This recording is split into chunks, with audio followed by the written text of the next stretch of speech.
Blood on the blood on the post, blood on the post, blood on the post. Blood on the blood on the post, blood on the post, blood on the post. Blood on the blood on the post. The Pesach and Nissan. We found faith in Misraim. We got to be strong. Walking through water, pray we don't sink. Strapped up, boots tight. Walking upright, boy, we don't lean. Walking upright, boy, we don't lean. Walking upright, boy, we don't lean. Walking upright, boy, we don't lean. Walking upright, boy, we don't lean. Walking upright, we see that. Blood on the post. Blood on the blood on the post, blood on the post, blood on the post. Blood on the blood on the post, blood on the post, blood on the post. Blood on the blood on the post, blood on the post, blood on the post. Blood on the blood on the post.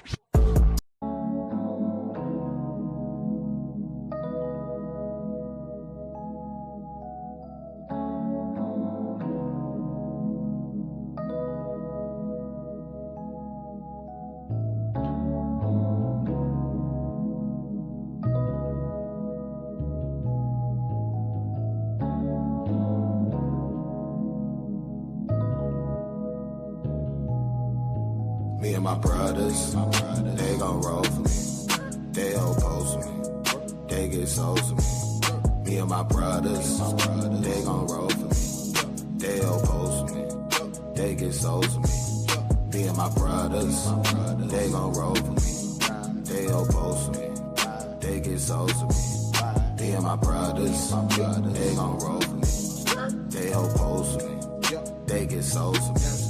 Me and my brothers. Saturdays, we be out teaching on corners. We be out speaking to goners, hoping to bring a few fish to the Adawan. We be out teaching in Babylon. A lot of these niggas can't phase us. A lot of these brothers we speaking to wanna bring kingdom to white nations. And we just want reparations. And we just wanna see Esau in chains. Half of you niggas saw Django in chain. Half of you niggas saw Toya a slave. Still wanna say the oppressor. This is a cut, keep it a buck. None of my brothers is keeping it shut. Open the book and we bringing them cuts. Every baby we bringing them up. Elevation, we teaching them what? The Bible is prophecy, look in the book. The Bible is prophecy, look in the book. We've been looking at pages. Now we can see that it's talking to me. Now we can see that it's talking to we. Posted up, be bringing water for free. My brothers, they gon' roll for me. They oppose me. They get souls for me. Me and my brothers, they gon' roll for me. They oppose me. They get souls for me. Me and my brothers, they gon' roll for me. They oppose me. They get souls to me. Me and my brothers, they gon' roll for me. They oppose me. They get souls to me. Me and my brothers. Sabbath days, we be out teaching no corners. We be out teaching the corners, teaching to put something through on your borders. Sabbath day, we be out teaching no corners. We be out teaching the through on your borders. Sabbath day, we be out teaching the corners. We be out teaching the corners, teaching to put something through on their borders. Sabbath day, we be out teaching no corners. We be out teaching the corners, teaching to put something through on their borders. Sabbath day, we be out teaching no corners. We be out teaching the corners, teaching to put something through on your borders. Sabbath day, we be out teaching no corners.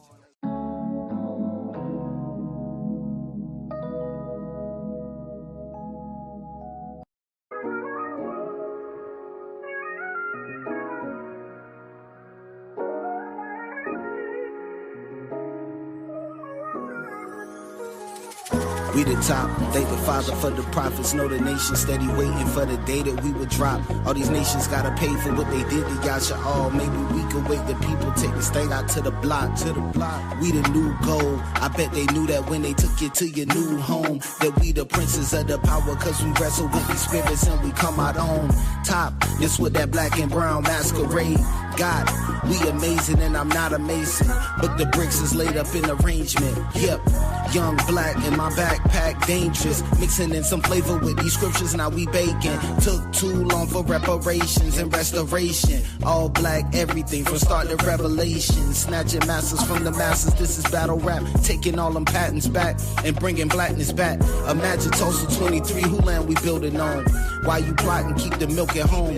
Why you popping, keep your slippers on. That's how we do on my side. Keep it in the family and you know we keep it in the tribe. Yahweh on my side, we a bunch of young kings trying to let the spirit guide. Keep it in the tribe. Yahweh on my side, we a bunch of young kings trying to let the spirit guide. Keep it in the tribe. Yahweh on my side, we a bunch of young kings trying to let the spirit guide. Keep it in the tribe. Yahweh on my side, we a bunch of young kings trying to let the spirit guide. Trying to let the spirit guide. How you waiting on that same man that changed you to raise you? That's like waiting on that coach that never played you to play you. The only thing to do is play you. They used to call up fire trucks to spray you. Now they playing music on your radio. Your ops pull up the spray. Playing that same music, them artists ain't getting paid to do. Now you bought a chain, you shining, hop out the rain. Some brothers pull up in vain, they drop and snatching your chain, dude. Did we ever break free from the slavery? Too many lives lost, too many laid them seas. They put insurance on my brother, see the dotted lines. You lose your soul when you sign, gotta keep it in the tribe. Yahweh on my side, we a bunch of young kings trying to let the spirit guide. Keep it in the tribe. Yahweh on my side, we a bunch of young kings trying to let the spirit guide. Keep it in the tribe. Yahweh on my side, we a bunch of young kings trying to let the spirit guide. Keep it in the tribe. Yahweh on my side, we a bunch of young kings trying to let the spirit guide. Let the spirit guide. We the top, thank the Father for the prophets. Know the nation steady waiting for the day that we would drop. All these nations gotta pay for what they did to Yasha all. Maybe we could wait till people take this thing out to the block. Get some signs, get a spot. We aligning with my pops. We the only people crying that the violence need to stop. Taking brothers out the hood, now we shining on your block. Many only thing can stop us is my God. Keep it in the tribe. Yahweh on the side, we a bunch of young kings trying to let the spirit guide. Keep it in the tribe. Yahweh on my side, we a bunch of young kings trying to let the spirit guide. Let the spirit guide.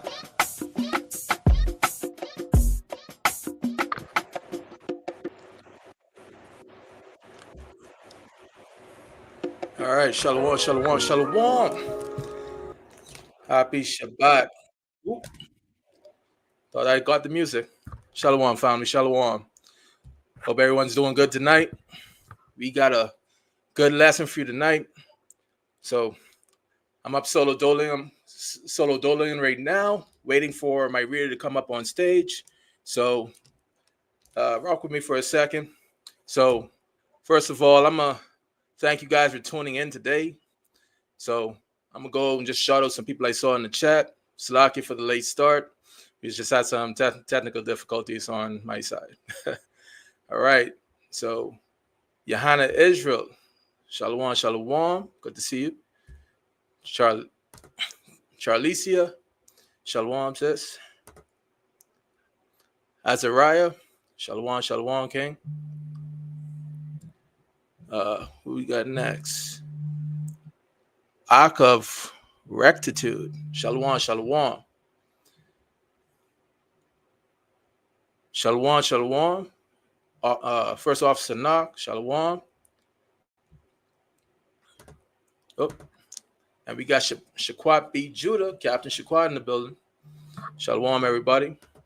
All right, so tonight's lesson, and pardon me, I'm just super hot right now, but this lesson is going to be fire, traits of leadership, right? So something that, that's been on my spirit for a little minute, just trying to encapsulate what it is to be a leader and what are the characteristics of being a leader, right? So, so the Most High put it on my spirit just to, talk about it just a little bit, just for you to understand, what it takes to be a leader, right? So first of all, there are some traits. So I did some research into it, right? So, and it said that traits of a good leader, right? First is integrity, right? Integrity means that you're honest and ethical in all actions, right? Honest and ethical in all actions. So that means, for one, you're truthful, right? And you're ethical. That means you have a moral compass, right? That's a very important point, to have a moral compass anytime you do something, right? Next one would be communication, being able to speak to one another, being able to talk to the people around you, right? All right, I see my brothers here. Let me try to get them up. 1 second.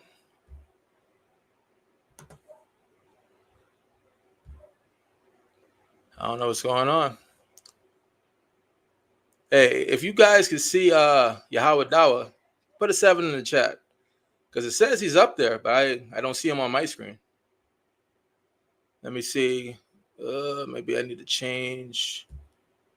There you go. There we go. Hey, I'm still learning this. Shalom. Shalom, King. All right, cool. So let's continue on, right? So communication, right? So clearly conveys vision, expectations, and feedback, right? That's a very important tool to have, right? Empathy, it helps you to understand and value the feelings and perspective of others, right? Accountability, that's something that people don't like to take in this day and age, right? Being accountable for your actions, being responsible for yourself and the actions that you do towards others. That's a very valuable tool to have. Believe it or not, people sleep on that. Confidence, that's another one. That's a big key, right? You have to be confident. You have to be sure in the things that you do, right? Adaptability, right? Being able to mold your body to different circumstances, right? Because who's to say that your life is going to go one way? Your life may be getting pulled here and there, right? Then another one was vision, right? So vision is having a clear goal in mind, right? There has to be an end goal to your plan, right? Decision making, inspiration, and delegation. So these were just 10 examples, right, of traits of good leaders. So let's see how the scriptures basically analyzes that. So from those 10 points, right now I'm gonna bring out 3, right? And that's integrity, accountability, and vision, right? Those 3. So let's start with integrity, right? Hey, Yahweh Dawa, get me the book of Psalms chapter 1 and start at verse 1, right? So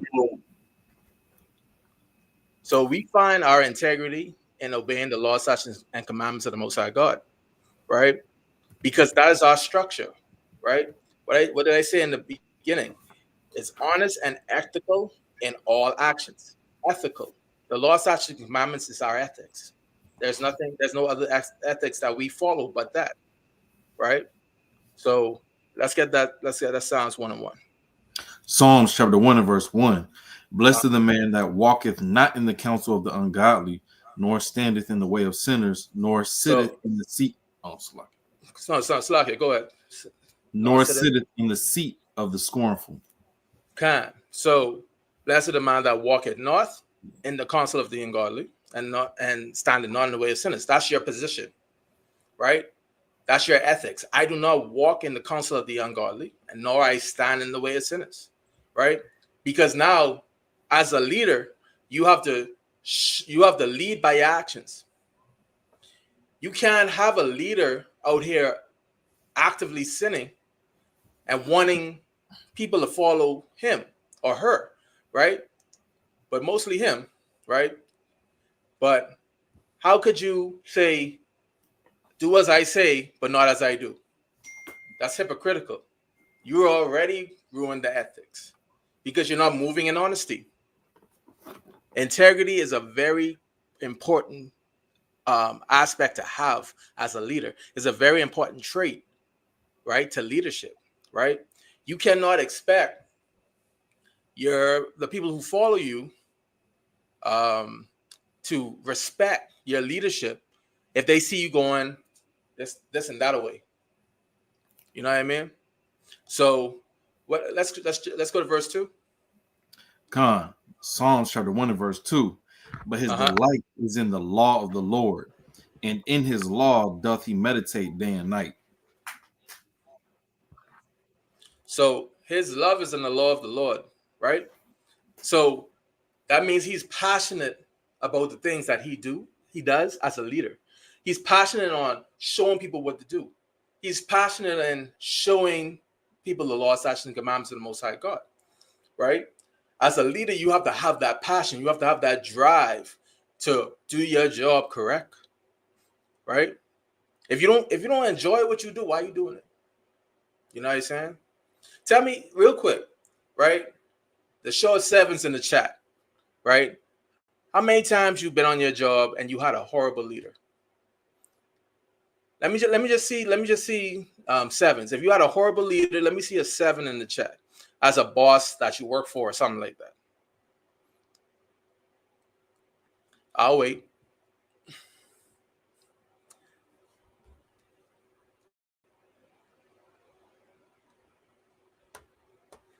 I don't see nothing going on. Unless my computer's I think we most of the time. right. Most of the time, 7 right? Hey, Shalom, Zanatax. Shalom, 7 on that one, right?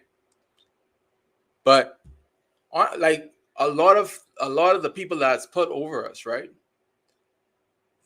They are horrible leaders because why? Their code of ethics is a bunch of boo-boo, right? They don't have that integrity. They don't move in that honesty, right? So let's look at the book of Sirach. Get me the book of Sirach, chapter 6, verse 22, right? We're going to go down. We're going to read down to 27, okay? Let me get there with you, though.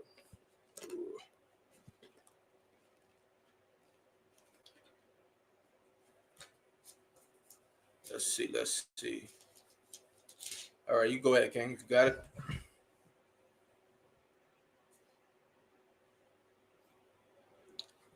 You on mute, King. Salakia, my bad. Sirach chapter 6 and verse 22. For wisdom is according to her name, and she is not manifest unto many. So first of all, wisdom, right? Wisdom comes from the Lord. That is, wisdom is the code of ethics that the Most High instills in us, right?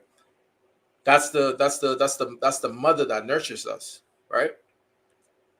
The nurturing is the building up of integrity. So let's see how the scripture brings it up, right? Keep going. Verse 23. Give ear, my son, receive my advice, and refuse not my counsel. Pay attention. Go ahead. And put thy feet into her fetters, and thy neck into her chain. Right? Anyone know what a feather is? And it ain't the thing that birds got. Right? Anybody know what a feather is? Even you, King. You know what a feather is? Salaki, isn't the feather when you put your feet into it and it break what is like your shins, or is that something else? Sanatax has it. Shackles. It's a shackle. Oh, okay, right? okay. Typically, sometimes they were referred to it around your foot, right? Okay. But that feather, like, let wisdom bind you up. Let it lock you down, right? You wanna be in wisdom's skin, right?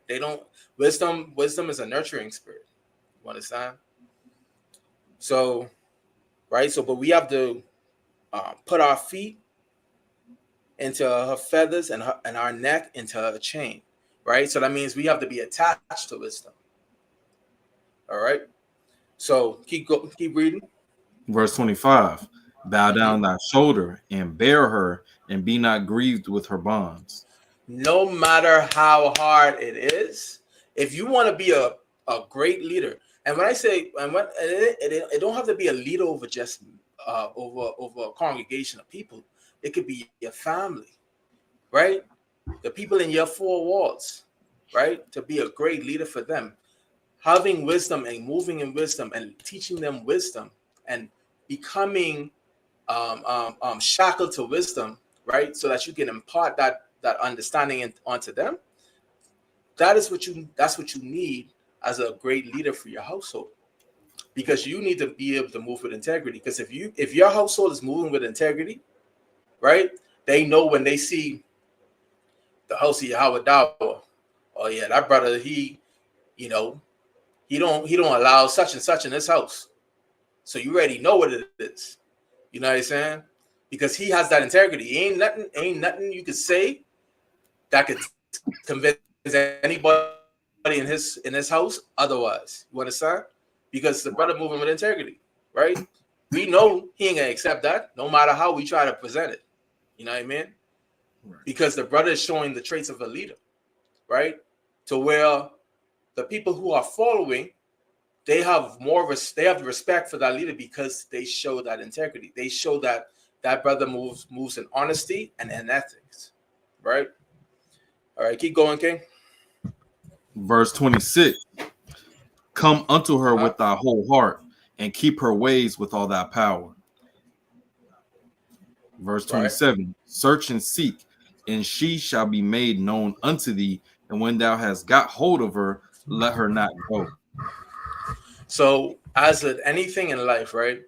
If you desire the characteristical traits of a good leader, integrity is one of the first important things that you need to have, right?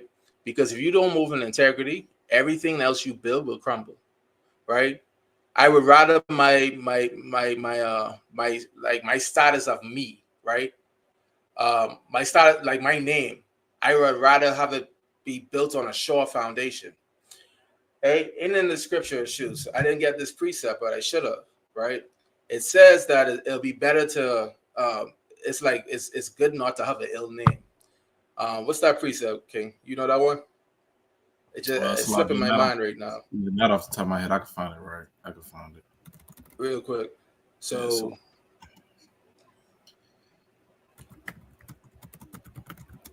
real quick. I think it's in Proverbs. Actually, let me see. I think it's Ecclesiastes 7:1. Yeah, Ecclesiastes 7:1. A good name is better than Oslaki. Go ahead. Okay, Ecclesiastes chapter 7 and verse 1. A good name is better than precious ointment in the day of death than the day of one's birth. Okay. So you got your name. And if you drag your name to the mud, if you sullying it by being every which way, right, and the way you move, people see that, oh yeah, he's not a man of integrity. You know, he's a man of the moment. You understand?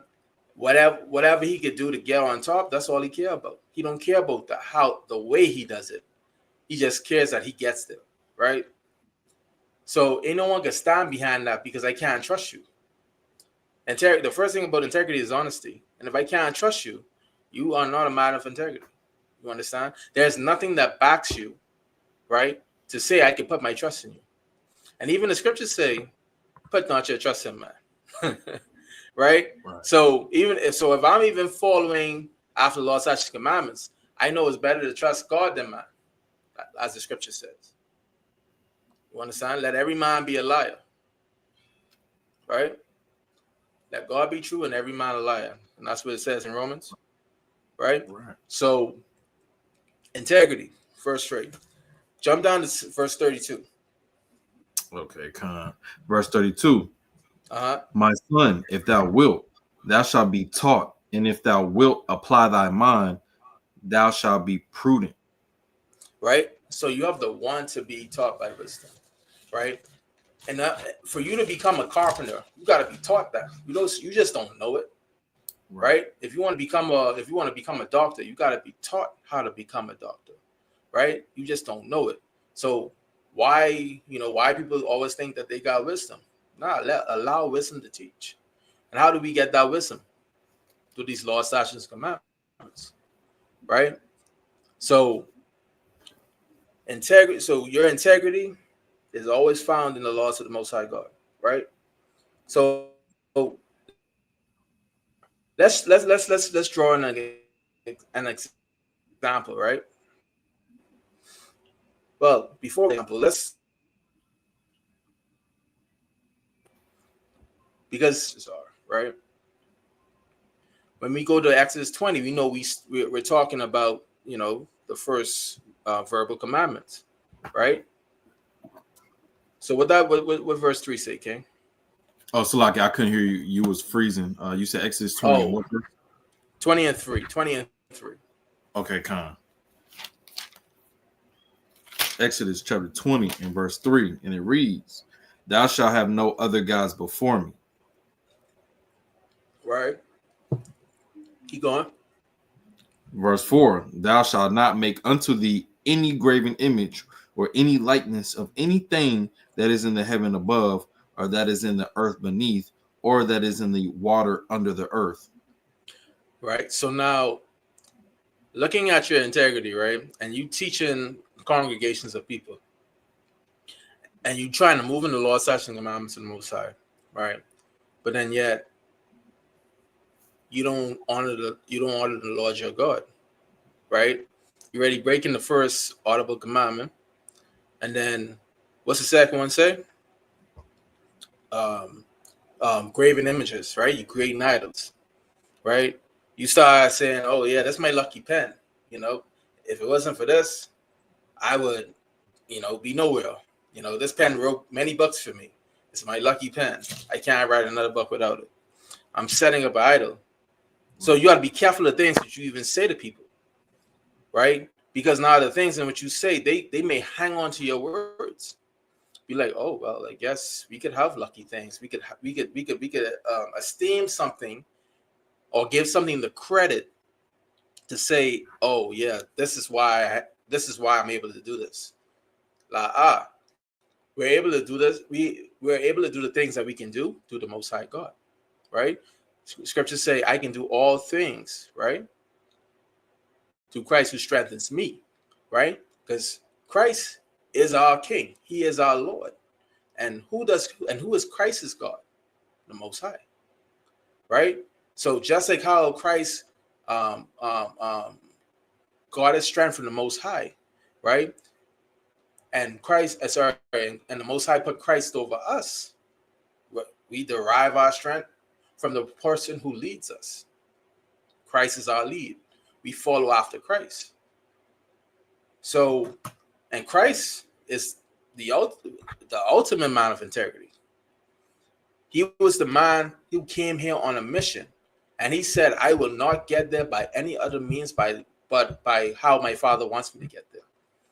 He followed after the Most High's command to the T. Right? That was his integrity, right? So it's a no-brainer. But let's look at Moses, right? Because when I think about Moses, I think about integrity, right? And just to make sure everyone's still here with me, right? Let me get a con in the chat if you still rocking with your boy, right? I promise I'm not gonna keep y'all too long tonight, especially after we started late. But I'm gonna see how the spirit goes, because if I find but 5 more precepts, I don't know. Might have to stretch this out a little bit longer. Let me see who's sleeping in the chat. Hey, just gotta do a little check. Do a little check real quick. Okay, so let's get the book of Acts, right, King? We're gonna start at chapter 7, verse 22, and we're gonna read down to 27, right? Because Moses, what's up? I was about to say, Salaki, are the comments in the chat working? Yeah. You said Khan, okay, because somebody's trying to make comments and they said it's not working, it's not showing up. Huh? I don't know. Who's that person? My rear. Oh. Yeah. So I didn't know if the comments, was working or not. Yeah, I mean, I'm seeing people, okay, right? What I mean?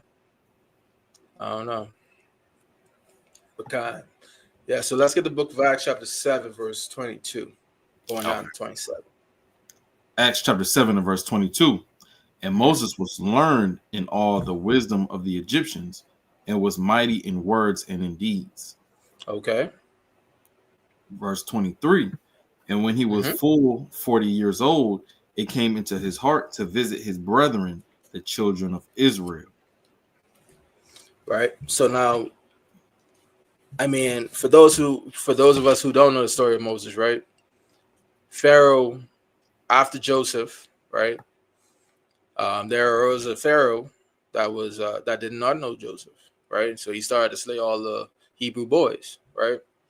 And Moses was one such Hebrew boy who got saved by being put up the river in a manger, and Pharaoh's daughter found him and raised him as her own, right?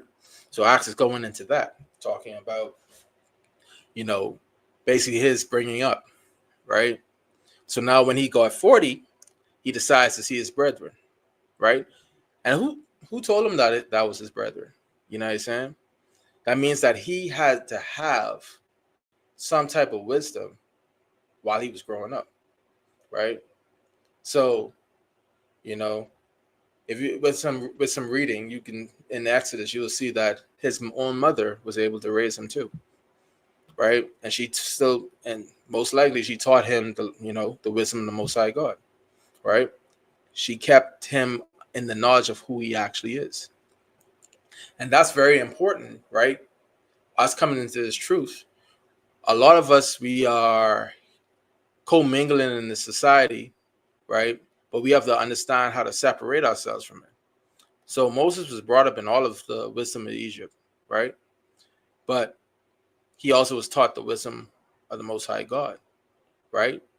As he was coming up, because he knows who his brethren is, right? So we have to, it's very important, right? Because so the integrity that we were just talking about, I mean, I may do something with this group over here, right? But this group over here means nothing to me, and my brethren means the world, right? I'm just here because of my situation. So, for example, right, and this might be a bad example, but I'm from the Bahamas, right? So my brethren back home mean a lot more to me than people I would meet here or whatever. Just saying an example. That's not the case, right? But I'm just saying, like, just for a comparison, right? So, or let's do it like this, right? You from Atlanta originally, but you living in Texas, right? You meet friends in Texas, but you always have friends in Atlanta. Which friends can hit harder? The ones back home. So, looking at it like that, right? So Moses went to go see his brethren. So what else happened? Verse 24, and seeing one of them suffer wrong, he defended him and avenged him that was oppressed and smote the Egyptian. So now, blood over everything. That's what he's seeing right there. To be able to stand on that, even though Egypt gave you everything that you have, to sacrifice all of that for blood, that that in itself shows integrity, right? He would rather he put an Egyptian in a pack for his brethren. You know what I'm saying? He literally put himself in issues with the Pharaoh just because he wanted to make sure his brethren didn't suffer. You know what I'm saying? That's integrity. Can? What verse was that, okay? Verse 25 was next. All right, read that. Okay, for he supposed his brethren would have understood how that God by his hand would deliver them, but they understood not. Right.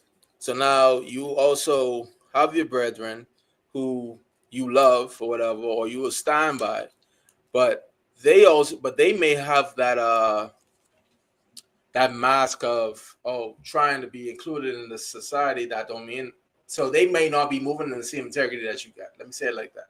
They're not moving in the same integrity. So even though you're moving in integrity to make sure that they're good, that I would give you the shirt off my back, they may not do the same back to you, right? Sirach talks about this part, right? That's a man of his own occasion, right? But because the ones that he saved had their feet still in Egypt, right? They couldn't understand what Moses did for them, right? So how how can darkness comprehend light? You understand? Right. That action that he did was love, right? No matter how you put it, but not every time, even though you're a man of integrity, not everybody gonna love you the same, right? So that's a part of that being adaptable. Even though you stand with integrity, the people that you held fast to your morals for may not receive you the way you thought. So you have to be able to adapt to how they're receiving you. You have to, because now, you know, that may make you want to drop your morals, your ethics. Oh, well, they don't like me when I do that, so you know what, I'm gonna ease up on that. No, you go hard if that's the case. You know what I mean? Because that's who you are, right? Shalom, shalom, Leah. So, all right, you stopped at 27. I stopped at 25, 26 minutes. Okay, read 26, 27. Okay, kind of. Verse 26, and the next day he showed himself unto them as they strove, and would have set them at one again, saying, Sirs, ye are brethren, why do ye wrong one to another? Verse 27, but he that did his neighbor wrong thrust him away, saying, Who made thee a ruler and a judge over us? All right. So now that's that's that pettiness, right? Oh, you think you better than us, right? Now you know, people look at you like you all high and mighty, right? Like, oh, who this person think he is, right? To tell us that we need to stop eating pork, right? Or who this person is who telling us that, oh, we need to keep Shabbat, right? That integrity that this person has, right, is the ethics that they're moving by, right? It ain't that they think they anything. That's who they are, right? As a leader, you have to be non-moving. Like you can't budge from whatever you're saying. It's like there are times when you feel like folding because you know you love your family so much that you don't want them to look at you in a different way, right? I think most people had that experience, right? Where you came into this truth, right? You start to try to lead your family in the right direction, but then they start hitting you with persecution. Oh, so you used to do this, or you used to do this and that. Now all of a sudden, now you Mr. Goody Two Shoe, Mr. High and Mighty, right? That's how they hit you. You know what I'm saying? Good lead. They try to snuff out good leaders before they're formed, right? So what makes a difference? Because you could be a leader without integrity, but I don't know who's following you. You understand? So the people around you snuff out good leaders automatic, right? As soon as they see you doing something, they're gonna try to intimidate you by their comments or make you feel like you're inadequate in the things that you're doing, right? Always there's going to be opposition to what you're trying to do, right? When you're trying to practice your leadership through your positions, your ethics, your honesty, right? It's always going to be a battle, right? Let's get the book of Sirach chapter 2, right, as a precept. Start at verse 1. Sirach chapter 2 and verse 1. My son, if thou come to serve the Lord, prepare thy soul for temptation. So look at it like this. My son, when you choose to be a leader, prepare yourself for the temptation. Prepare yourself for the trials that's going to come your way when you try to walk in the Most High's light, right? Because temptations will come. People telling you, man, why you on me so hard, man? Just let me do it sometimes, right? That's the temptation. The temptation to allow your brethren to sin. Right? Right. Keep going. Verse 2, set thy heart aright and constantly endure and make not haste in time of trouble. So let's look at that. Set thy heart aright. What do you think that means? Your moral compass. Get that right first. and then sit in it. Right? That means everybody who got their comments and opinions, right, about how you moving and how you telling other people to move, they can come, but sit in it. Right? Hold fast. Take it. Endure. Right? That's what Sirach telling you. As long as if you don't budge in your morals, guess what? Ain't nothing the people who try to come up against you could do, because eventually they can get tired and stop. You know what I'm saying? When I first came to the truth, right? So me being from a Caribbean country, one of our biggest things is shellfish, right? Seafood. And when I first came back home, what's the first thing they try to put in front of me? Yep. That conch, that shellfish, that lobster tail. You know what I'm saying? The first thing they want to do is go to the fish fry.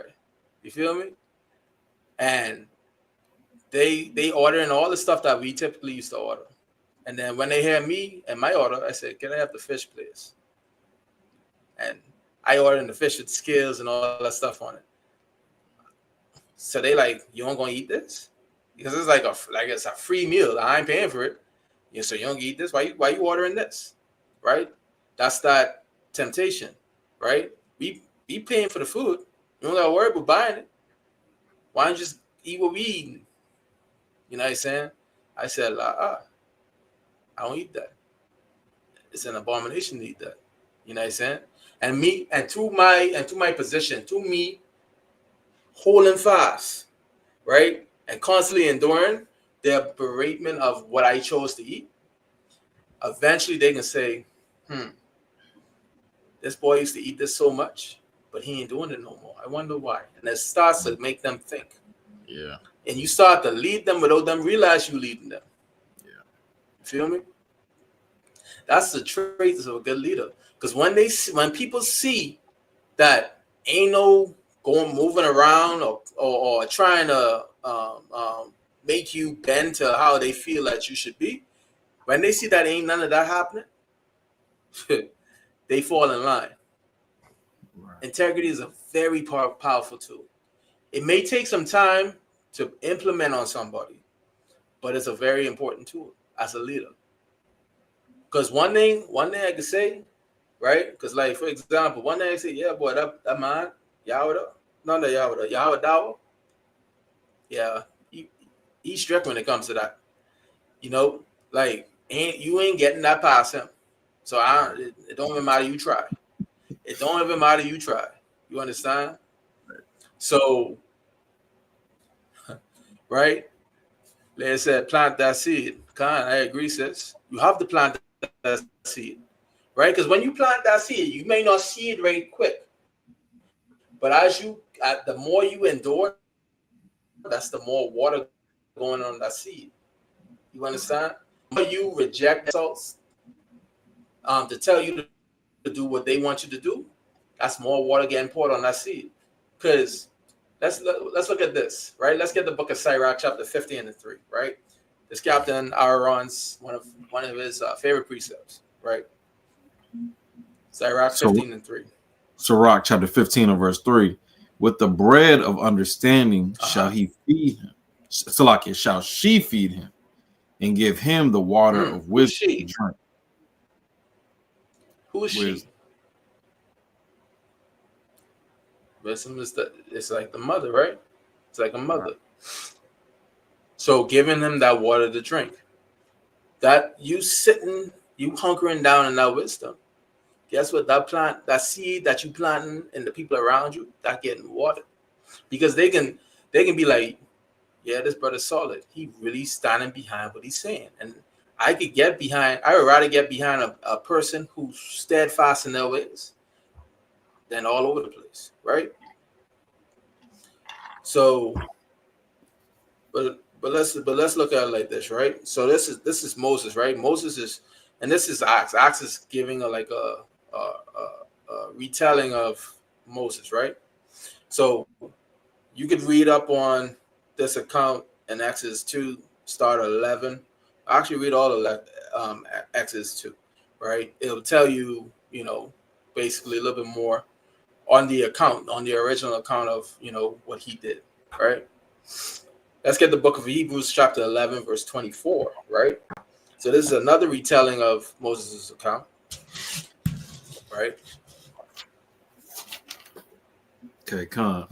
Hebrews chapter 11 and verse 24. By faith, Moses, when he was come to years, refused to be called the son of Pharaoh's daughter. Stop. What did he do? Refused to be called the son of Pharaoh's daughter. I don't want no lobster tail. Right? I don't want no conch. I don't want no oyster. I refuse to eat that. I refuse to compromise my integrity. I refuse. And as a leader, you have to make sure you can do that every time the same way. Because if you are wavering in that, people ain't gonna take you serious. You understand? Keep going. Choosing rather to suffer affliction with the people of God than to enjoy the pleasures of sin for a season. The book of Sirach, chapter 2, verse 1 through 2. When you come to serve the Lord, prepare your soul for temptation. Set thy heart aright and constantly what? Endure. Moses is also the epitome of integrity. He chose to suffer with his people than to have the riches of Egypt. Y'all need to let that sink in, because you know how people be like, oh, she did all of this for this amount of money, right? She chose to sell herself short just for a few dollars, or he for the chance to get that Louis belt, right, or Gucci belt, whatever they be wearing nowadays. For him to go get that, he had to go, do some type of thing. He had to compromise his moral compass just to get these certain items, right? He saw it on some guy. He probably robbed him or whatever the situation may be. But when you compromise your morals or integrity, you understand? How are you a good leader? You know what I mean? Shalom, okay? Shalom 2 times. Soldier, because I in the building. Okay? So let's say, let's finish that account. I think just go down to read down to 27. 27. So we can move on. Yeah. Hebrews chapter 11 and verse 27. By faith, no. Just continue from where you were down to 27. Go down to 27. Okay, Okay. Verse 26. Esteeming the reproach of Christ greater riches than the treasures in Egypt, for he had respect unto the recompense of the reward. Verse 27. Read that one more time. Hebrews chapter 11 and verse 26. Esteeming the reproach of Christ greater riches than the treasures in Egypt, for he had respect unto the recompense of the reward. Whew. So esteeming the reproach of Christ, right? When we look at reproach, what does that mean, right? Because I think when I first read it, I think I overlooked that word. So reproach means this, right? To address someone in such a way as to express disapproval or disappointment.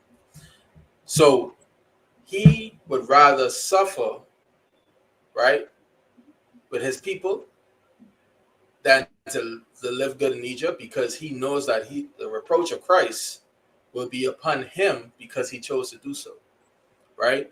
Because he sinned against the commandments of the Most High, right? Because the commands of the Most High said you must love your brother in your heart. You understand? So, that's just showing that he moved in the law, statutes, and commandments of the Most High God. So you could finish reading 27. Verse 27. By faith he forsook Egypt, not fearing the wrath of the king, for he endured as seeing him who is invisible. Right. I only fear God. What could man do? What could flesh and bone do to me? Right? What's it called? It's like I think Paul said, "I rather obey God than man." You understand that? And that's when he said, "Let God be true and every man a liar." Right? The Most High is the potter. We just the clay vessels, right? We don't have the power to tell the potter what to do. You understand? So why am I afraid of the clay that was made just like me? The potter is in control, right? So when we defend the faith, is our integrity in the scriptures that makes us able to lead and instruct congregations of people, right? Any leader, any good leader, actually, in the scripture, any good leader in the scriptures we read about kept and was guided by the law, statutes, and commandments. That's the ethics that they held fast to, right? Because we hear about wicked kings, especially within Israel, right? They became wicked because they forsake the laws of God, and God was coming to them. Some found repentance, right, before calamity hit them, but when they fell away from God, that's when Israel fell into disaster, right? Or we fell into bondage, because Deuteronomy 28 tells us what will happen if we don't obey the law, statutes, and commandments of the Most High God, right? He said we'll get blessings if we do, curses if we don't, right? And the Most High is a man of integrity. He will do what he said he will do, right? We are still living in these curses to this day because we lack the integrity to follow after the Most High God. We are at the bottom of society right now because we lack the integrity to follow after the law, statutes, and commandments of the Most High God. We, as a people, we're the leaders of all these other nations, right? But how could we lead if we have no integrity? You understand? You got something to say, King? Nah, I was just agreeing. Okay, kind. But how could we lead? Well, how could we lead the other nations if we lack the integrity to lead them? We can't be every which way. You know what I mean? Because now we as Israelites, we out here trying to do good. We trying to wake our people up, right? But then we have our people who don't know who they are, don't care who they are, running them up. So when people see it as a collective, as a group, oh yeah, they just black people. They just doing black people stuff. So they just think we just acting on the corner. They still niggas. They ain't no different than the other people who be in the club, right? So you see how when there's one weak link, everything starts to crumble, because now people start not to believe you. So look at all the people. Let's look at all of us, right? As a people, right? You have a few doing falling out the Most High's commandments, right? But then you have say you have a few, and then the majority ain't. They doing whatever they want to do, right? Because the other nations around us see us acting in the majority. Guess what? That's all they think we are, because they think that's our integrity. As so-called Israelites, right? As so-called black people, they think that's what our integrity is. Being loud, being crazy, being sexual, all that stuff. They think that's our integrity. That ain't right. But as a people, we are judged like that. You know what I'm saying? when I came to America, I was judged by the people who are here, right? Even though I came from a different country, I'm still judged by the people who are here, right? Yeah, we just grew up in two different countries, but you know what I'm saying? Regardless of fact, they can judge the people here will judge me the same way they judge you, because they see us the same. We are the same, but they'll say, "Oh yeah, just lump them in," right? They don't care if I'm from the Caribbean. You know what I'm saying? So let's see what else we got. Let's look at the book of Psalms, chapter 119. All right, we go to verse 33.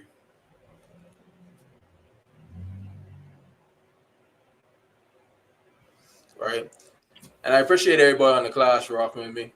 Right, you know, if you guys just listening back, if you guys just got me, in the background listening, all praises. You know, I'm just bringing a lesson to the Most High put on my heart. You got that Psalms 111, King? You said Psalms 111? Sorry, 119. 119, my fault. Okay, Salaki. 119, what verse? Verse 33. Okay, come. Psalms chapter 119, verse 33. Mm-hmm. Teach me, O Lord, the way of thy statutes, and I shall keep it unto the end. Right. Verse 34. Give me understanding, and I shall keep thy law. Yeah, I shall observe it with my whole heart.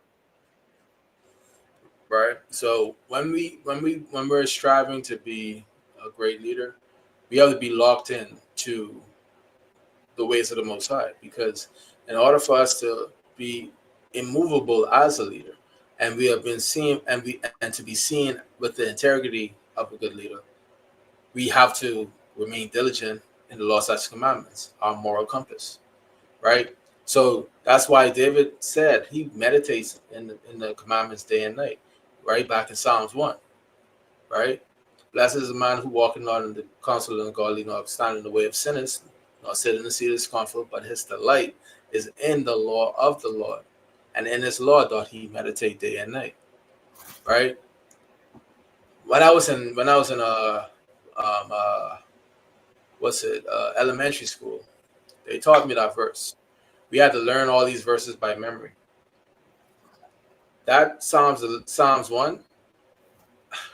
If I focus right now, I could probably say it by heart, right? I think it's just 6 verses, right? But those 6 verses are so impactful. To be a great leader, that first Psalms, I think, encompasses a lot of the points that I brought up of what the traits of a good leader is. You know what I mean? When you look at integrity, you look at accountability, you look at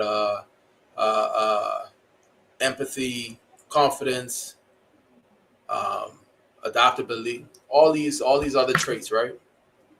I think that all those are encompassed in that's that one chapter, right? So when we read these scriptures, we have to put ourselves in that position. How does this help me as a person to lead, the people in my life, the people around me? Because remember now, we have to be a light to the world. So when they see me, right, they should see the goodness that's in me, right? And the goodness that is in me is these laws, statutes, and commandments, right? So let's jump to the second trait, right, which I think is important, and that's vision, right? So the gentleman, Martin Luther King, right? What did he say? Right? He had a dream, so you could call a dream a vision, right? Right? And he stated what his dream was, and he wanted this to be that reality that the world moved toward in the future, right? So now, in turn, when when we're leading, we have to have a vision of a path forward. We have to know where we're trying to go. So now, the Most High has given us a vision, right? Let's get the book of Exodus chapter 19, verse 5 and 6, right? He has given us a vision of who we are and who we need to be, right? Because right before he moved with us to Egypt and released us from Egypt, he basically gave us a covenant. That covenant was his vision for us, right? You got it, King? Go ahead and read it. Exodus chapter 19 and verse 5. Now therefore, if ye will obey my voice indeed and keep my covenant, then ye shall be a peculiar treasure unto me above all people, for all the earth is mine. So now the stipulation was, if you obey his voice indeed, we will become a peculiar treasure. It ain't say that you he's beyond, but yet he's stating a condition. If you obey my voice, you will be a peculiar treasure. So you obey, you'll be a treasure. If you don't, you downhill. You understand? So there was a even though there's a contrasting situation, right? If you do, if you don't, right? It basically showed a vision of where we would be if we would obey the Most High God, right? So the vision of who we should be, right? That's what the Most High has. That's what he wants for us. So if we don't move in that alignment of what he wants in his vision for us, then guess what? We will always be in the lowest state, right? Wow. You got more on that chapter, King? More on the verse? Nah, if anything, just verse 6. Verse 6. I wanted that too. Okay, come. And ye shall be unto me a kingdom of priests and an holy nation. These are the words which thou shalt speak unto the children of Israel. So now the Most High told unto Moses his vision for us, right? And shalom, sis. Good to see you. So he showed his vision to Moses for us, right? So we obey, we'll be a treasure, we'll be a kingdom of priests, right? We will be all these great things, right? But if we lose sight of the vision, guess what? We will always be walking around in the dark. Can't see nothing no more. You understand? We get to that vision by holding on to our integrity. You see how they all lining up now? Integrity and vision, they could go hand in hand because the vision is built by that integrity. Because we can't get to that vision unless we have that integrity. If we don't honestly follow after the Most High God, we will never become a kingdom of priests. We will never be a particular treasure unto him. You understand? We can't be out here sinning and then expect the Most High God just to beam us up in the chariots. That's crazy. You know what I mean? So let's get Proverbs 3 and 15, right? Okay. Oh, sorry, 3 and 5, I think. I wanted 3 and 5. I think I wrote it wrong. 3 and 5, okay. Yeah. Proverbs chapter 3 and verse 5. Trust in the Lord with all thine heart and lean not unto thine own understanding. Trust in the Lord with some of y'all. You sure you didn't say some of your heart, King? What that say? Salaki, you said what? You sure that I didn't say some of your heart? Read that again. Let's see what it said. You sure? Nah. Yeah, Salaki. What it say? Yeah, verse 5. Trust in the Lord with all thine heart and lean not unto thine own understanding. So that sounds like there's no room to go this way and that way and all other types of way. We have to be 100% locked in, right? We have, because you see what it says, trust, right? What is integrity? Honesty. Moving with a code of ethics, right? To trust something, to trust someone means that you feel as if they're honest enough to take the credit to, they're honest enough to hold their word, right?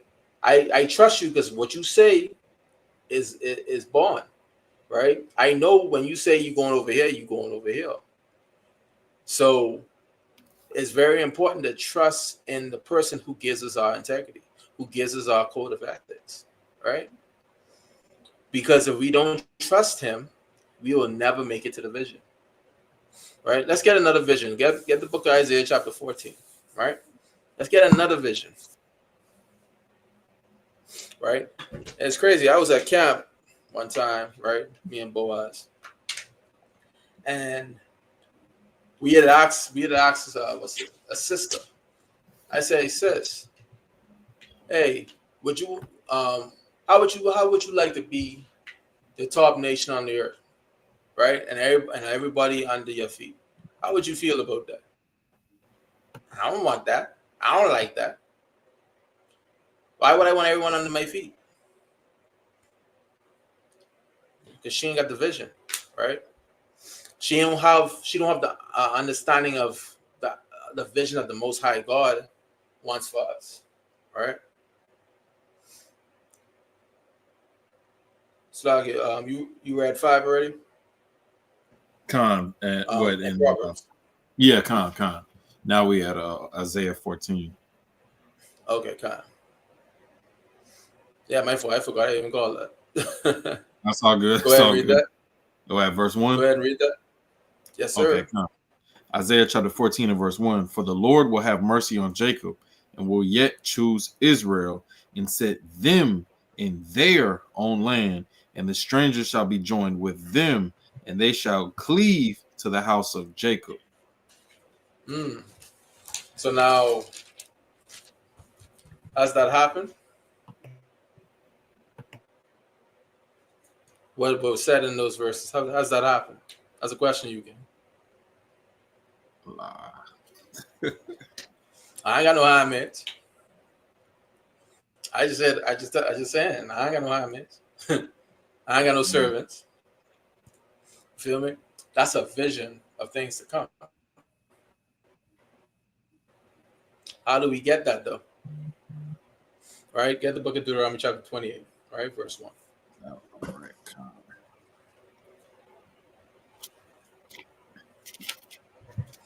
Because Deuteronomy chapter 28. We can't expect something for nothing. No, you good, King. You got it. Deuteronomy chapter 28 and verse 1. And it shall come to pass, if thou shalt hearken diligently unto the voice of the Lord thy God, to observe and to do all his commandments, which I command thee this day, that the Lord thy God will set thee on high above all nations of the earth. So that sounds like we becoming a peculiar treasure, right? The same thing that we read in Exodus 19, right? Becoming a peculiar treasure, right? Keep going. Keep reading in Deuteronomy 28. Verse 2. And all these blessings shall come on thee and overtake thee, if thou shalt hearken unto the voice of the Lord thy God. Right? Keep going. Blessed shall thou be in the city, and blessed shall thou be in the field. Right? Keep going. Blessed shall be the fruit of thy body, and the fruit of thy ground, and the fruit of thy cattle, and the increase of thy kind, and the flocks of thy sheep. So now these are blessings that's happening towards us because we chose to move in integrity and we sought after the Most High's ways, right? We're being blessed. Everything is increasing, right? So the prophecy in Isaiah chapter 14, verse 1 and 2, right? This is the way to get it by obeying the Most High God's commandments, right? By following his ways in all honesty, right? Meditating his laws day and night.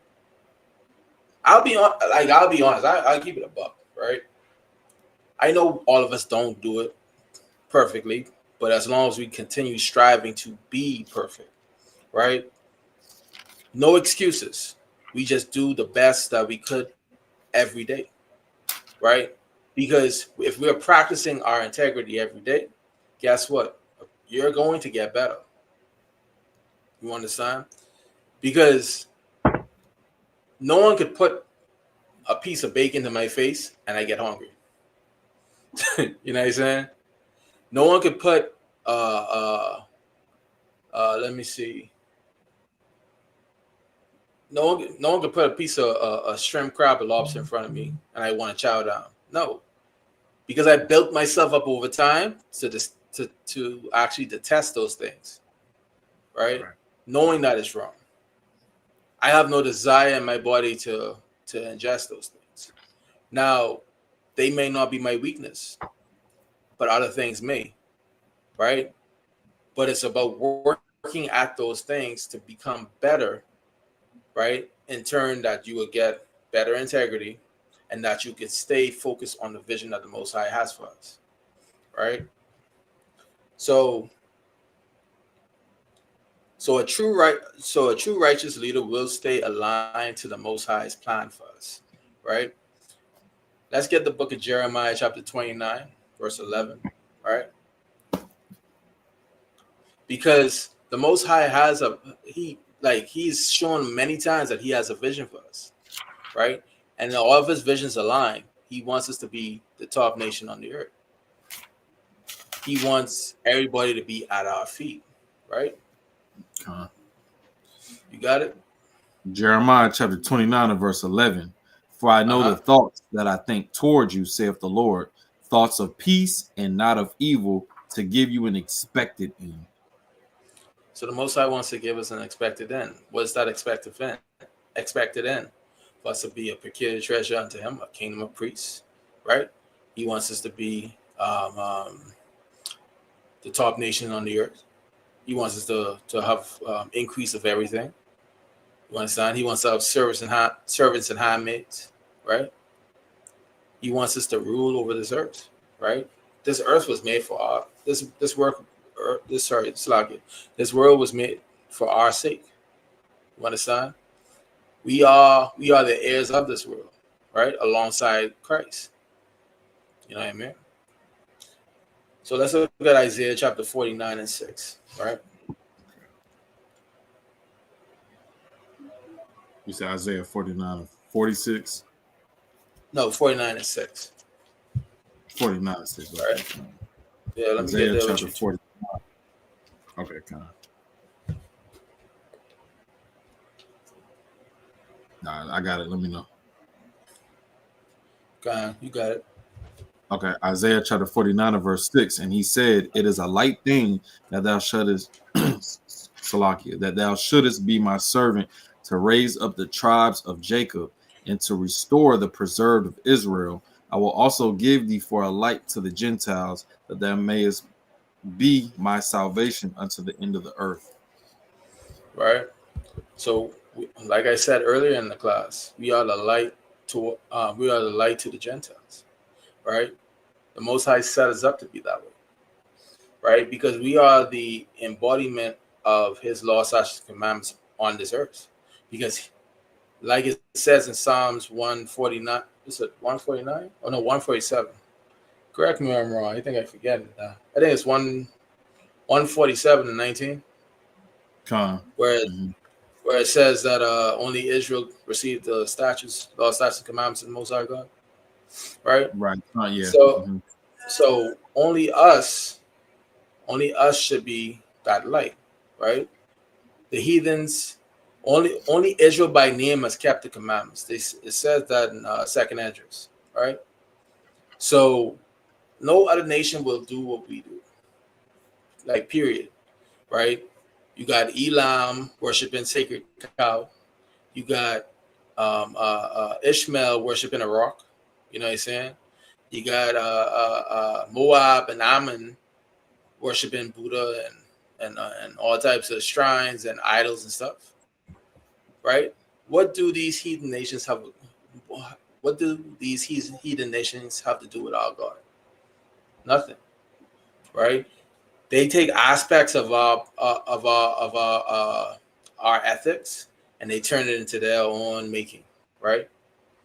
because all these other religions that they have on earth is little fragments of the wisdom, knowledge, and understanding the Most High gave unto us. So these heathens can never understand the wisdom that the Most High God has given us, right?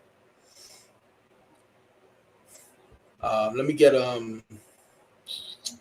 Ezekiel 36 and 26, right? Because it's another vision that the Most High had for us, right? Because, like I said, through our integrity, we gain this vision. So, in order for us to see the vision, we have to have integrity. We have to we have to be submerged in the law, statutes, and commandments in order to get there, right? Because that means we're constantly in the scriptures every day, right? Because the more you think it, right, the more you think it by rehearsing the words, understanding the thoughts, understanding the feelings of becoming a part of that vision that the Most High has for us, the closer we can get to that level, the closer we can be to achieving that feat, right?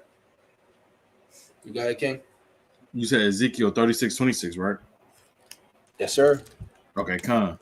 And it reads, a new heart also will I give you, and a new spirit will I put within you, and I will take away the stony heart out of your flesh, and I will give you an heart of flesh. Keep going. Down to 28. And I will put my spirit within you, and cause you to walk in my statutes, and ye shall keep my judgments and do them. So you see right here, he's giving you a vision of something that he's going to do in the future, right? Most High wants to lead us into this.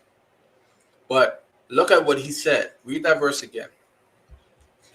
Ezekiel chapter 36 and verse 26. No. Oh, yeah, God, you got it. You got it.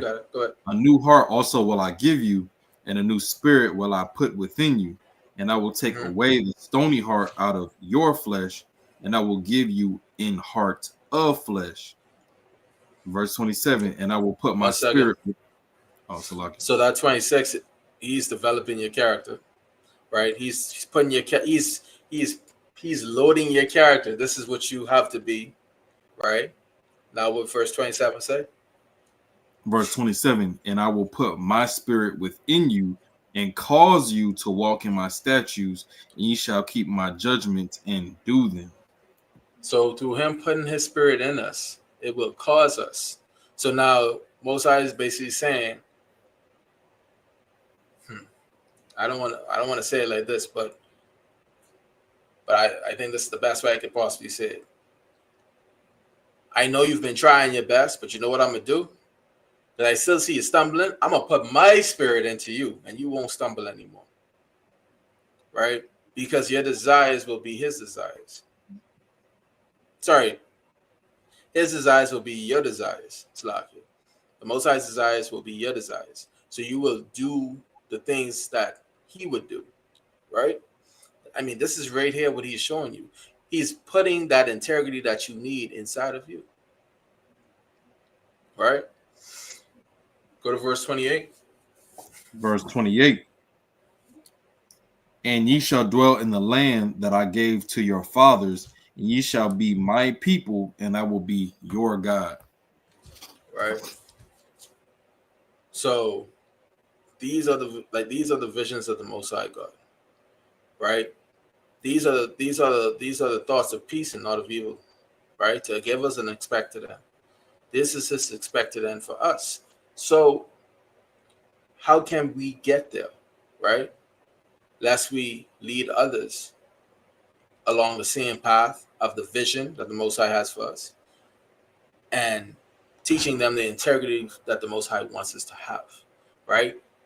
So in order for us to truly do these things, we have to diligently seek after the Most High God, right? We gotta keep remembrance of the things that he has, that he longs for us to have, right?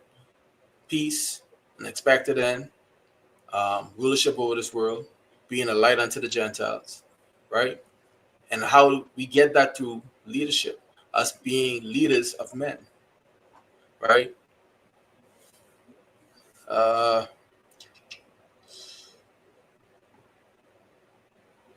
So a part of your vision, right, is a part of being able to see the vision is being able to see when someone doesn't see the vision. So when someone that's following after you, they fall away from the vision that you had for them, or they fall away from the vision that collectively you want to get to, right?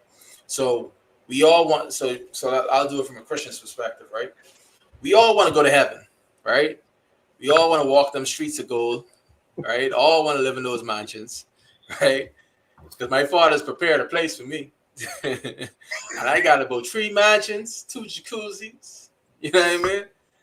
So that was the vision. No. In the Christianity, that was the vision that they feed us, right? I telling a lie again? The streets of gold? I'm gonna tell you this right now, King. Right? If heaven like that, I come with a pickaxe. I'm gonna get me a couple bricks, my guy. What you mean? So, but that's the vision. That vision of heaven is what kept us in that state of mind of Christianity, right? Shalom, Cap. Good to see you, King. But that's what kept us in that delusion of Christianity, that vision that they fed into our minds. You see what happens, right? I didn't come into the truth until I was like 30, right? And for 30 years, I was fed the delusion of what I just said: streets of gold, many mansions, all the spectacles of heaven that they said that that was there. Because that vision is what I was fed. Guess what? I kept believing. In that same God, that same spirit of Christianity, right? So this is why I say, if we all understand the vision that the Most High truly has for us, and we walk in it, walking in it means your integrity. You have to have the integrity to walk in it, right? That means you have to stay steadfast. Right. We will move closer to that goal, right? Because that vision is what we're locked in. We're locked in on, right? So now let's go to Isaiah chapter 1, verse 1, right? So let me show you how it looks when people go off of the vision, right? We have to, as a leader, you have to understand when your people are falling, right? To raise them back up again. Go ahead. Isaiah chapter 1 and verse 1.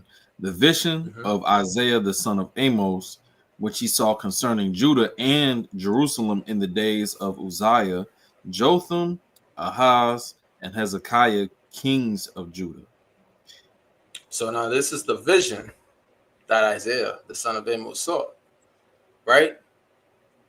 The fact that you have Isaiah seeing a vision, right?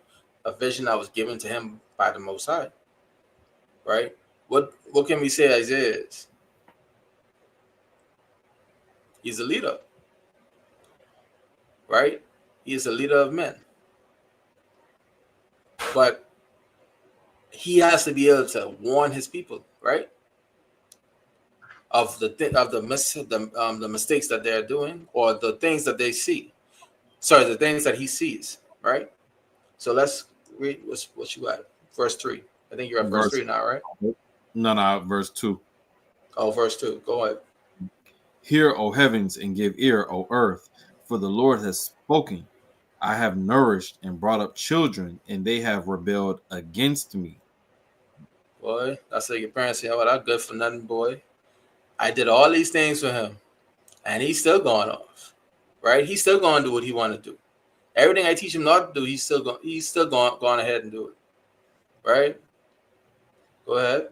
Verse 3. The ox knoweth his owner, and the ass his master's crib.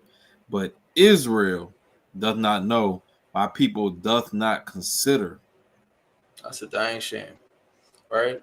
So when you're blinded by the actions in which you do, because one, that integrity been out the window a long time ago. So you have no knowledge of that code of ethics that you need to follow, right? So with no knowledge of that code of ethics, you can't see the vision. You can't see when you falling away, right? You become reprobate in your mind. Because being reprobate is one of the worst things, because that means there may not be no hope for you. You understand? Keep going though. Read the verse 4. Verse 4, a sinful nation, a people laden with iniquity, a seed of evildoers, children that are corrupters.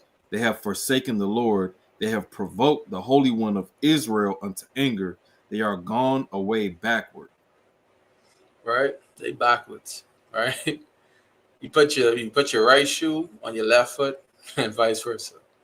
You know, that's what the Most High is saying. You're moving any which type of way, right? You're backsliding. You're evil. I'm trying to teach you in the ways of righteousness. I'm trying to give you good morals, good ethics, but you don't want to heed that. So as a leader, you have to acknowledge when the people that you're leading is falling away, right? And that moves us on to our next point, right? Accountability. All right. So the Most High holds us accountable for how we lead the relationship with our how we lead the relationship with Him and with our brethren, right? Because we have to love each other. Now, let's go back to Ezekiel, right? But we're going to go to chapter 3, right? Because the Most High calls us to be a watchman. So just what Isaiah was doing in chapter 1, he was basically telling what the children of Israel are, right? They're a bunch of fools because they're backsliding children. They're evil. They're a seed of evildoers. They forsake the Holy One of Israel, right? You're forsaking the one that wants good for you, right? You're spitting in his face, right? So when things like that happens, and you can tell people, okay, you're falling away from the vision because you're lacking the integrity that you need in order to see the vision to move forward. Guess what you have to do? You have to warn them. You have to hold them accountable. You can't be like, I see a boy eating bacon over here, but I can just let him rock. I'm gonna let him eat it. Nah, I gotta hold you accountable. Bro, you can't say you in the truth, but then you're teaching people to eat bacon. Right? You see what I'm saying? So you have to be able to be accountable for not only yourself, but for your brother too. So let's read Ezekiel 3:17. Ezekiel chapter 3 and verse 17, Son of man, I have made thee a watchman unto the house of Israel. Therefore hear the word at my mouth and give them warning from me. Keep going. Actually, stop. So verse 8. Oh, so this is Slack, my fault. That's a command. Give them a warning from me. So the Most High is driving you to hold your brethren accountable for the actions that they're doing. All right. Now you can go to 18. Verse 18. When I say unto the wicked, thou shalt surely die, and thou givest him not warning, nor speakest to warn the wicked from his wicked way, to save his life, the same wicked man shall die in his iniquity, but his blood will I require at thine hand. Okay, so you will not be blameless, right? Because you chose not to take accountability. That's not a good leader. That's not a good trait of a leader, right? Because the Most High may put you in charge of 1 man, 5 men, 100 men, 1,000 men, and each one of them you have to hold accountable to their actions. Just like how the whole group collectively could hold you accountable for your actions, right? As the leader, if I'm leading a team, and I am lacking in my leadership, I expect them to come to me and telling me, "Hey, you falling off, bro. You know, you usually have a plan. you usually have a way for us to focus on the task.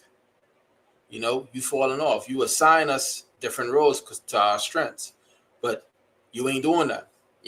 So just like how you will hold them accountable, they should do the same, right? But they don't have to, right? But you also have to be able to hold yourself accountable for the actions that you're doing. You have to be very aware that you're falling off yourself, but also being able to help others as well if they're falling off, right? I hope that makes sense, right? Read verse 19. Verse 19. Yet if thou warn the wicked, and he turn not from his wickedness, nor from his wicked way, he shall die in his iniquity, but thou hast delivered thy soul. Right. So reading that verse, right? I'm establish what I'm saying again, right? As a leader, you should be able to hold other people accountable for the actions that they did if they're doing the wrong things, right? But you also have to hold yourself accountable for the things that you're supposed to be doing that you're not doing. That's the same thing that 18 and 19 is saying. 18 is saying you're not doing the things that you're supposed to be doing, so you get punished. But then 19 is now saying you are doing the things that you're supposed to do. You're holding people accountable, right? So you're not going to get punished because you're doing the roles of a good leader, right? You actually care enough for the people that you're leading to let them know that they're doing wrong, right? So that you save your soul. It's not your fault. Your leadership is not the fault. It's that person's morals, right? Their integrity. That's a fault. Them losing the sight of the vision is also wrong, right? So now, and they don't want to be held accountable for their actions. They want to do whatever they want to do, right? So you see how all these could be a snowball effect, right? Lack of integrity leads to lack of vision.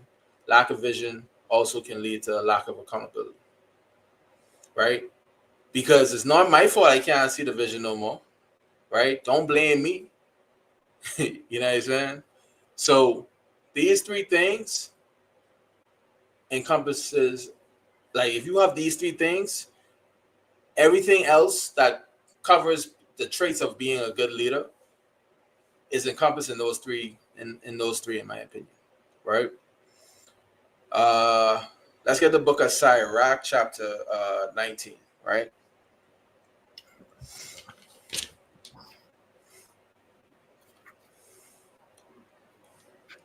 Sirach chapter 19 and verse what? 13 through 17. Admonish a friend, it may be he hath not done. Salakia. I'm gonna start over. Sirach chapter 19 and verse 13. Admonish a friend, it may be he hath not done it, and if he have done it, that he do it no more. Right. So he may be thinking about doing it. He ain't do it yet, but he might be thinking. Catch him early. Yo, bro, I already know you thinking about doing that, so don't even try, bro. Like, I'm telling you this right now. Leave that man wife alone. It don't matter how much she look like she asks you to come over. Don't even do it. You understand? Right? Some of that nature. But you have to admonish them. You have to let them know what they're doing is incorrect. Right? So you're holding yourself accountable for letting them know that the action that they're thinking is wrong.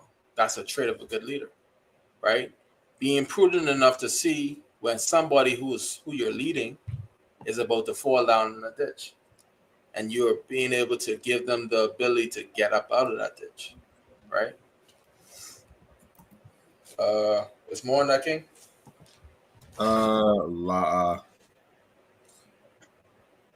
Slagia. Read down to 14. I'm sorry, it's to 17. Slagia. To 17. Okay, come. Yep. Okay. And verse 14. Admonish thy friend, It may be he hath not said it, and if he have, that he speak it not again. Right. Verse 15, admonish a friend, for many times it is a slander, and believe not every tale. Verse 16, right. There was one that slippeth in his speech, but not from his heart. And who is he that hath not offended with his tongue?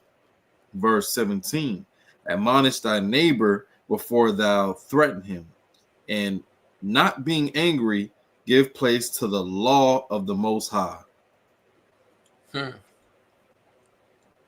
Give place to the law of the Most. You can't get around it. You can't. You have to. Integrity is the building blocks of everything. You have to give way to the laws of the Most High, regardless of what you do, right? So, but that admonishing of a friend, admonishing of a neighbor, right? What else to say? Well, yeah, admonishing of a friend, admonishing of a neighbor, right? In verse 16, where it says, "There is one that slippeth in speech," right? But not from his heart. And who is he that had not offended with his tongue? So someone may say something that may be a little bit abrasive, right? What's it called? But it's like they don't really mean it that way, right? They're not trying to break you down or whatever. So like when you admonish somebody, you're not trying to tear them down. You're just trying to show them the error of their ways, and so that you could build them back up, right? That's a trait of a good leader. Being able to, that's a communication thing. Me being able to talk to you, right, and let you know what you're doing is wrong, and show you the ways to correct it. That's a whole communication situation right there. So so that accountability that you're taking to tell your friend or your neighbor what they're doing wrong, you still have to communicate back to them, right? So again, you see how all of these still come hand in hand, right? So let's jump over this. Sirach got a lot of lessons, right? Let's jump over to Sirach chapter 6 and verse 14, right?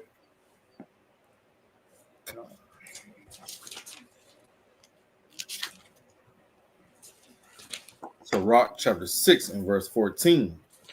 A faithful friend is a strong defense, and he that hath found such an one hath found a treasure. Right. As a righteous leader, you're a treasure to people who follow you, right? Because they put their trust in you because you put your trust in the Most High. Now, you are like what Sirach says. If you read down, keep reading down a little bit. Let me let that verse go past first. Because you read 14, right? Con. 15. Verse 15. Nothing doth countervail a faithful friend, and his excellency is invaluable. Right? So nothing doth countervail. So nothing can get in the way of a faithful friend, right? Because, Sirach said you found the treasure. When you can find someone faithful like that, you found the treasure. Hold on to that. Hold on to a friend like that. So now you having a leader that's a strong defense, right? They could help build you up. They admonish you when you're wrong, right? They are able to help you see the vision better, right? Help you with your integrity, keep you in line, right? That's what all of us should be striving to be. A good leader overall, right? Because now let's take it back to basics, right? Let's get the book of Leviticus chapter 19, verse 17, right? Let's go back to the law.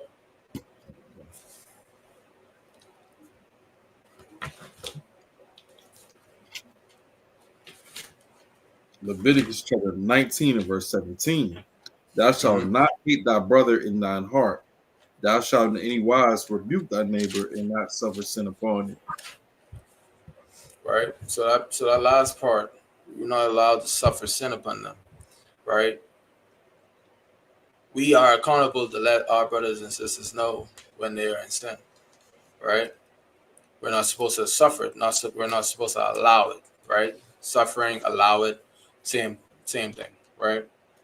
So we're not supposed to allow them to sin. So it's very hateful, right, to watch your brother or sister be in sin. You know what I mean? It should actually break our hearts to see our brothers and sisters sin, right? So I think I've buried this point, right? So again, I'm gonna say this for one final time: integrity, right? We started with that. We know what integrity is. Integrity is the keeping of the law, statutes, and commandments, right? Meditating on the Most High's words day and night, embodying what He wants us to be, right? We have vision, right? Being able to do the thing, be obedient to the words that the Most High said, so that we could get to the vision that the Most High has for us, right? Which that vision is of peace and not of evil, to give us an expected end, right? To put us on top of, to make us a particular people, a nation of priests, right? A kingdom of priests, right? A light to the world, light to the Gentiles, right? These are the things that He put us in leadership for, right? And then to be accountable, because just so we reach the rest of the world if we can't hold ourselves accountable. How could the judge keep another judge corrupt? All judges must judge in equity, right? We have to have even judgment. We have to judge righteous judgment. Us as the judges of this earth, because when Christ comes back, we're here. We're going to judge the nations, right? So we have to have that integrity, the morals, and the vision of the Most High in our hearts and in our minds, right? So I think I have one more precept. Let me make sure. Check my notes real quick. Let's see what Exodus 2nd Esdras, chapter 14, verse 13. Let's see what that say. Okay. And that's the last precept I have in my notes. Second Esdras, you said 13 and 14? 14 and 13. 14 and 13. Okay. Second Esdras, chapter 14, in verse 13. Now, therefore... Go ahead. Okay, Khan. Now, therefore, set thine house in order and reprove thy people. You hear me?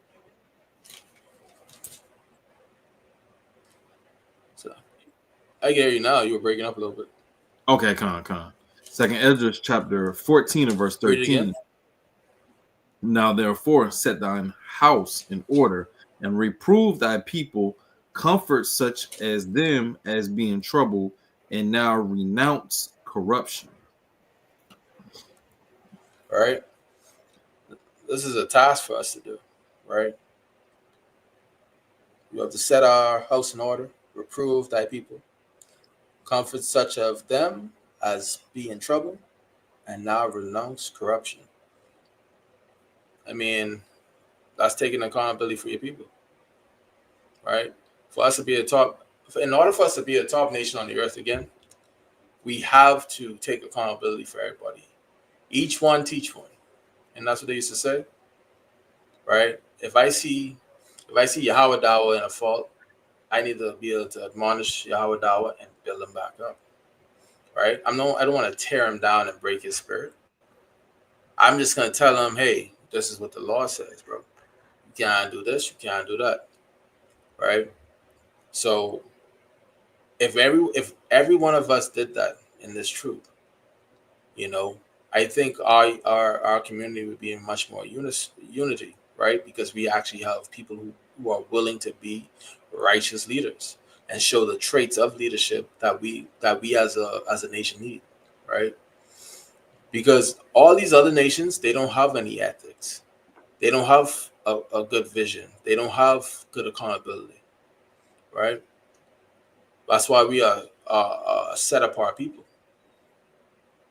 So it's funny that they say, you know, I could take a Google definition of traits of good leadership, and then I look at the leaders of this world, and they barely fit 2 of these. That's crazy, right? So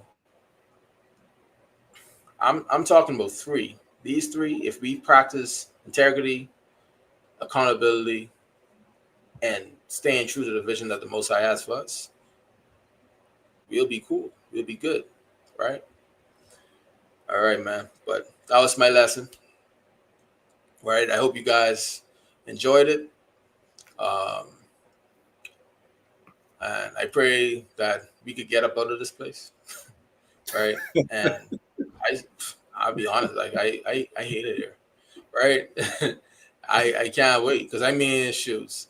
If I gotta be if I have to allow the heathen, right? I gotta Elamite heathen over me. So somebody who worshiping sacred cow and holy elephant, I really don't want them over me. You know what I'm saying? I definitely don't want them over me. So, you know, I pray, you know, that we all could get our acts together and get up out of this thing, right? So, you have anything to say, King? Anything on point? If anything, I had one precept when you was bringing out about Moses that really was keen. I thought about it. It's John 15 and verse 13. Yeah, bring it up. And it reads, "Greater love hath no man than this, that a man lay down his life for his friends." So, you know, when Moses was like, all right, I don't want to be known as the son of the daughter of Pharaoh. Right. And then when he entreated his own people, even so much to smote and slay an Egyptian, knowing the consequence of doing so, he chose to do it anyway, because he was willing to risk his life for his people. So he didn't care about the persecution, or he didn't care about the consequences of smoting an Egyptian. And that's what loving your people looks like. Facts. Yeah. Right. I'll be damned if you ridicule me for loving my people. You understand? Oh. I hate it when I see the heathen talk about us, right? I mean, it'd be Jake. I am a good friend. It'd be Jake. I hate it sometimes because, like, I know Jake and his heathen mindset, but I'd be like, that's your potential owner, right? Like you all talking about, like that brother is a king on the earth, and y'all trying to talk down to him. You feel me? I'd be praying that I pray that this guy come into the truth, so now he could put his foot on their neck. You know what I mean? But yeah, no greater love than that a man could have than to lay his life down for his friend, right? But kind. And hey, Shalom Zebulon. It's cool, man. No worries. Right? Oh, shoes. That's Taze. I say in Zebulon. It's lucky again. But yeah, kind. So let's get Daniel 7 and 18. Let's wrap this up. Okay, come on. Daniel chapter 7 and verse 18. But the saints of the Most High shall take the kingdom and possess the kingdom forever, even forever and ever. But Shema Shak Yahshai. Kind. Oh, we got an invader. We have a visitor to the stream. The lesson's over, King. Shalom, all praises. Hey, shalom. Hey, I just want to remind everyone, those who tune into our weekly classes, You know, we've been teaching on Friday nights more frequently. So we want to remind everyone, you know, that we have more than just our Friday night classes. We also have our Sabbath morning brew, which will be taking place tomorrow morning. That'll be at 11 a.m. All right, and we followed by Milk Monday once again, and then coming back around to our Torah portion Thursday, and then our Friday night focus once again.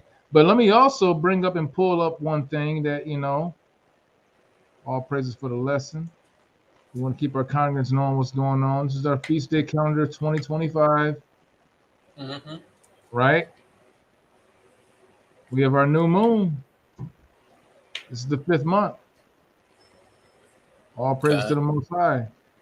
So be looking out for a class. Be tuned in, right, for the class. And then we have our Feast of Trumpets coming up September 21st. I like to show this to remind, we have to get into the practice of rehearsing these righteous acts. We have to be reminded, right?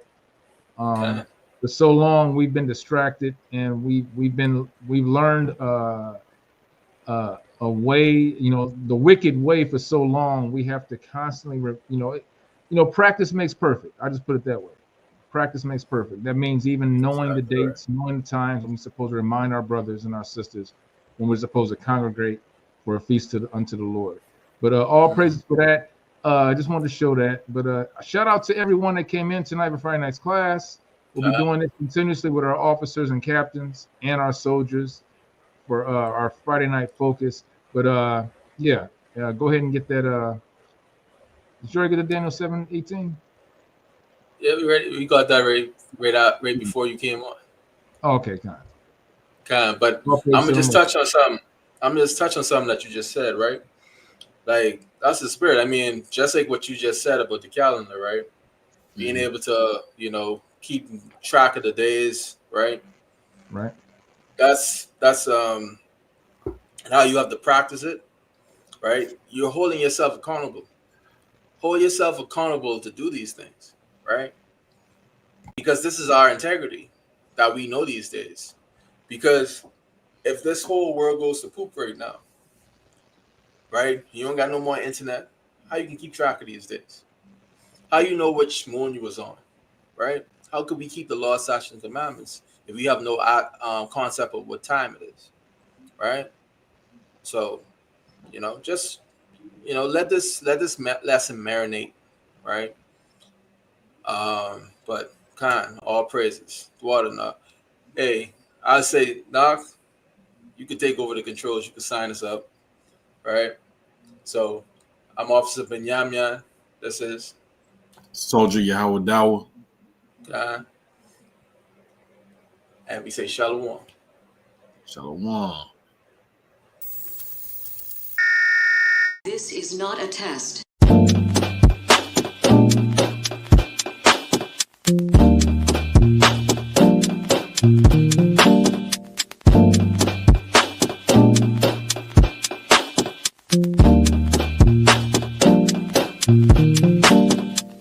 Black skin, black sauce, black Jesus, black music, black skin, black sauce, black Jesus, black music, black skin, black sauce, black Jesus, black music, black skin, black sauce, black Jesus,